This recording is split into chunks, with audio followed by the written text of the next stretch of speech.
Good evening, I am Tomas Guevara, and this is the channel Rewriting the Reality. Subscribe immediately to be aware of the shift in consciousness we are experiencing since 1996. In today's episode 102, I am going to debunk some ideas that our reality is an illusion. For example, Paul M. Sutter wrote that the universe may be a hologram, meaning our entire reality could be an illusion, he told us. As theoretical physics delves deeper into the fundamental nature of reality, we're left to grapple with the questions it leaves us. For example, some physicists claim that our universe is merely an illusion, a product of quantum machinations happening in a lower dimensional setting, in other words, a hologram.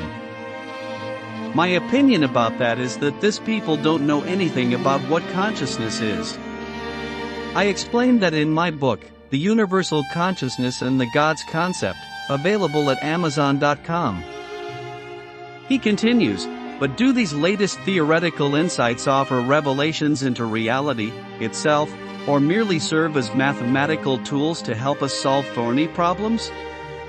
When it comes to the most cutting-edge physical theories, what is a product of our imagination, and what is a product of the universe?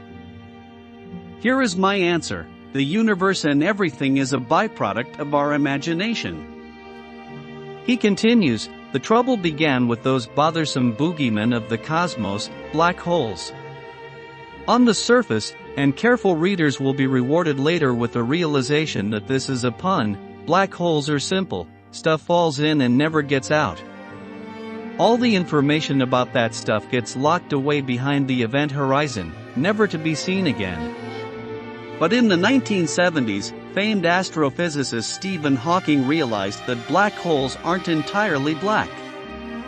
They're a little gray and a little leaky, emitting a tiny amount of radiation, which causes black holes to evaporate slowly, but inevitably, from existence altogether.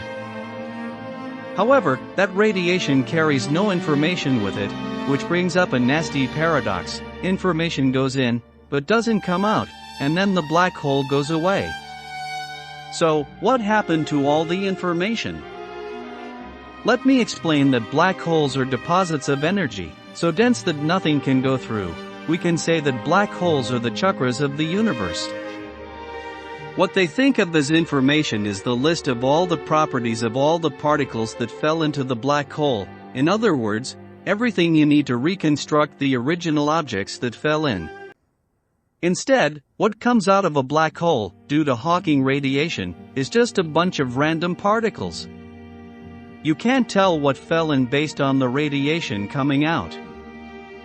My comment is that nothing fell inside a black hole but the energy of the dying stars, and only energy came out according to our request. According to the scientific community, a major clue came in the decades that followed Hawking's extraordinary discovery. One way to measure the amount of information is through entropy, a thermodynamic concept that is loosely related to the amount of disorder in a system. Black holes have a surprising property: their entropy is proportional to their surface area, not their volume. In other words, the amount of information in a black hole is related to its two-dimensional surface, not its three-dimensional volume. The concept of entropy describes a system's tendency to move from order toward disorder, because there are so many more ways for a disordered state to exist than an ordered state. For example, you could clean your room, and there's only one way for that room to be clean. Yet, there are countless ways for it not to be clean, or become chaotic, like adding a smudge of dirt or a stray sock in a corner. So over time, entropies must increase. That goes for any system in the universe, not just your room. This is pretty much unlike every other object in the entire universe, and so naturally a lot of physicists all of a sudden became very interested in black holes, with top-tier physicists like Leonard Susskind leading the charge into this new land of the holographic principle. The name comes from holography itself. Ever see a hologram in real life, and it looks like the image leaps out at you? That's because the hologram encodes all three-dimensional information on a two-dimensional surface. So, there appears to be something funny about black holes, wherein their information seems to be encoded on their two-dimensional surfaces. Perhaps the same is true for the whole entire universe. This idea isn't as crazy as it first appears, because we might actually have a working example of the holographic principle in action. It's known by the rather awkward name of the AD/CFT correspondence, and it was developed in 1997 by physicist Juan Meldacena. To understand, let's construct a special kind of universe with some strange properties. 1. This universe has 5 spatial dimensions. 2. It's completely empty of matter and radiation. 3. It contains a persistent cosmological force that bends it inward. This kind of spacetime is called a 5-dimensional anti-de Sitter space. Now, let's say you're trying to solve a very complicated problem within that universe, like how quantum gravity works. We've been trying to solve quantum gravity for almost a century now, and while we don't have any answers yet, we do have a set of tools that we hope someday will lead us to one. That set of tools is known as string theory. My comment here is that we believe that mathematics is the language of the universe, and this is wrong. Our mathematics works more of time but not always, and the reason is that consciousness is not ruled by mathematics but by our mind. He continues describing quantum gravity and said, they think that gravity applies to the smallest things in the universe, such as subatomic particles.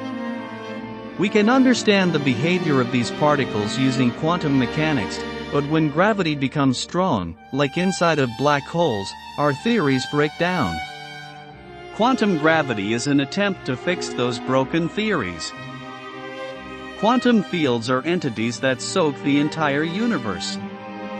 When patches of the fields are energized, we see the creation of particles or the exchange of forces. Conformal field theory is a type of quantum field theory that has certain special mathematical properties. These kinds of theories have limited applications in some high-energy physics experiments but are not very useful outside of that. Meldacena discovered that you could transform this problem, the problem of how to solve quantum gravity in this weird universe, into a completely different problem living on its 4-dimensional boundary. After you make that transformation, all the gravity goes away, replaced with a special kind of quantum theory known as a conformal field theory, which is the CFT part of the correspondence.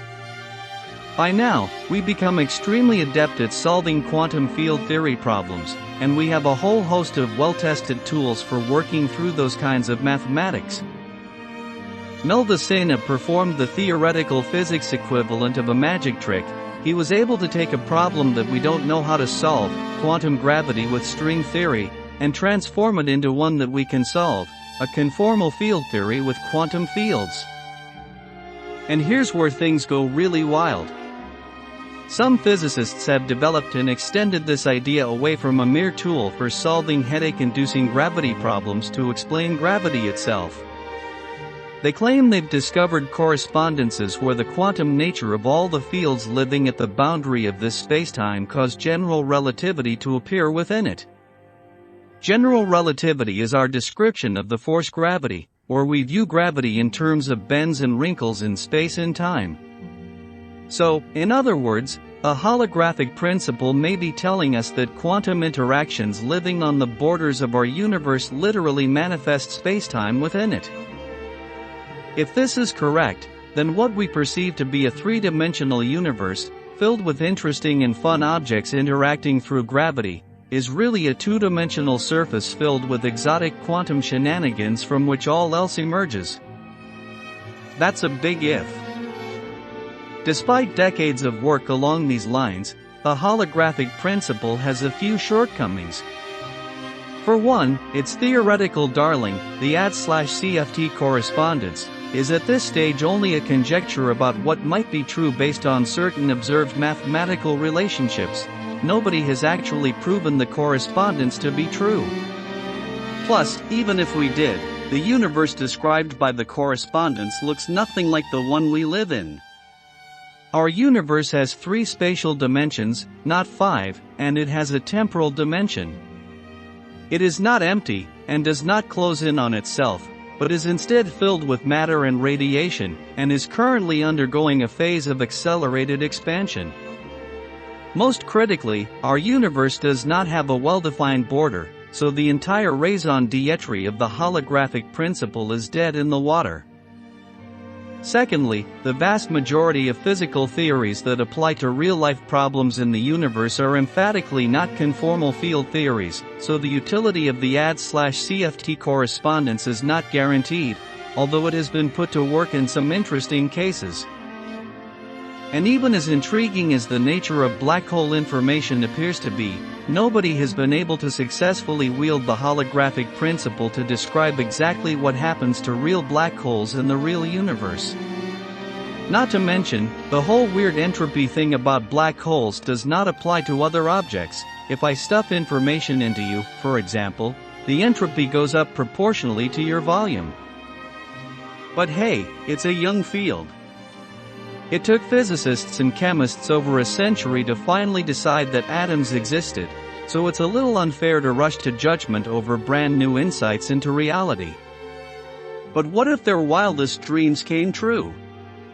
What if we were to find an intimate connection between the physics of our 3-dimensional universe and the physics on the boundary? The implications of the holographic theory are murky, at best. Some physicists have already gone all the way, stating that our reality is an illusion, that what we perceive as space and time and gravity are just manifestations of a deeper reality existing in fewer dimensions, that our universe is, quite literally, a hologram. But mathematical solutions to physical theories do not necessarily dictate reality. One could just as easily argue that, if the holographic principle turns out to be useful, then we have merely discovered a powerful and even vital mathematical tool for understanding our universe. But that doesn't mean that what the math tells us is real. For example, physicists routinely employ a myriad of mathematical games to solve problems.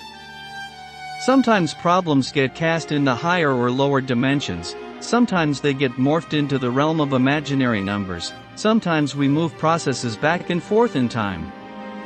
We recognize these tools for what they are, methods to solve challenging problems, not new formulations of the fundamental constituents of reality. On the other hand, sometimes mathematical tricks get elevated and baked into our understanding of the physical universe. Take general relativity. Prior to Einstein's work, we envisaged gravity as a force like any other, a set of invisible strings that connect every object with mass. But now we view gravity as deformations in the fabric of spacetime. We judge the view provided by general relativity to be more real than pre-Einstein understandings, by virtue of it providing greater accuracy and insight into the gravitational force. But you could just as easily say that it's all a mathematical contrivance developed by our puny human brains to help us organize and understand the world, one that's ultimately a fiction.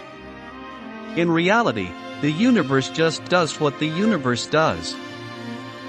If the holographic principle really does lead to a new and revolutionary conception of our universe, ultimately it will be up to us to decide if our reality as we understand it is an illusion, or if the physicists need to get back to work. My final comment is that finally they confirmed that they don't know anything about our reality. To understand our reality, first we need to recognize the existence of our perceptions mechanism. This is the tool we use to create our reality, and it is a magic tool. Don't forget to subscribe to this channel. It is free and you don't need to make donations.